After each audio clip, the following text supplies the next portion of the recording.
Hello students. Now in the entire metallurgical process, we have done with ore, concentration and extraction. So what we are left right now is the refining. But before going to refining, first we'll have to learn a very important topic called as Ellingham diagram. Now in order to understand Ellingham diagram, our understanding about thermodynamics should be nice. So thermodynamics is the only branch of science which talks about the spontaneity or which talks about the feasibility. Means whether a reaction can happen or not can be explained only on the basis of thermodynamics. And this thermodynamics, in order to explain the spontaneity, it has taken the help of several factors. The very first factors it has taken the help is called as change in enthalpy. But let me remind you, enthalpy change alone cannot explain the spontaneity.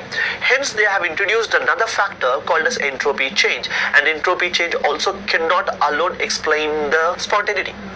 Hence a combination of these two gives us delta G. So delta G is related to delta H and delta S by the formula delta G is equal to delta H minus T delta S, and this delta G, which is called as change in the Gibbs free energy, and all you have to remember is for any reaction to be possible in nature or for any reaction to be feasible in nature, delta G should be negative. So let's understand this concept through an example. So metal burnt in the presence of oxygen, giving us corresponding metal oxide. So in the following reaction, delta H, what is happening to the enthalpy change? As you can see, anything burnt in the presence of oxygen is called as combustion, and all combustion reactions are exothermic. So in this case, delta H is negative. On the other hand, what is happening to the entropy change? On the reactant, as we see, we have oxygen, which is a gas, and on the product, we have a metal oxide, which is a solid. A system is coming from a higher entropy to a lower entropy, means the entropy change has decreased.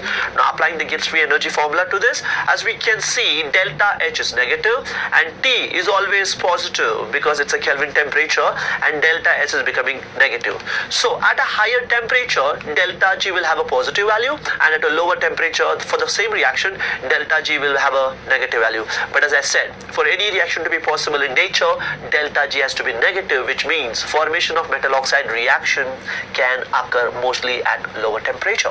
This is exactly what it means. Let us understand with another example. Over here, carbon being burned in the presence of oxygen, giving us carbon monoxide.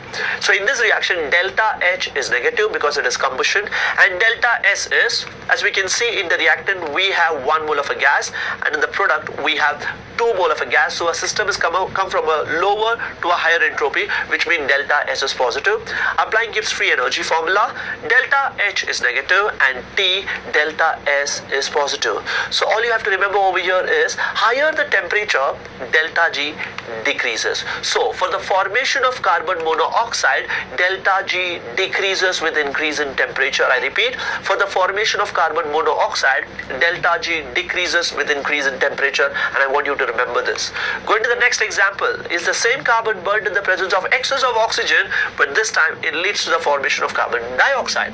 So in this reaction, delta H is negative and delta S will be, as you can see, 1 mole of a gas is being converted into 1 mole of a gas, which means that delta S will be 0. There is no change in entropy. So delta G in this case is independent of temperature. Yes, no matter what, delta G is negative. So please remember, for the formation of carbon dioxide, delta G is independent of temperature. Let me put the final reaction for you all, and this final reaction is metal oxide being burned in the presence of carbon to give us the corresponding metal and carbon monoxide. Now whether this reaction can happen or not depends upon something. For example, if you see, if this metal oxide, if it is very stable, then metal won't be ready to give the oxygen to the carbon, hence this reaction cannot happen. On the other hand, what if carbon monoxide is very stable? If carbon monoxide is very stable, then this carbon will pull the oxygen from the metal oxide, and hence the reaction will happen.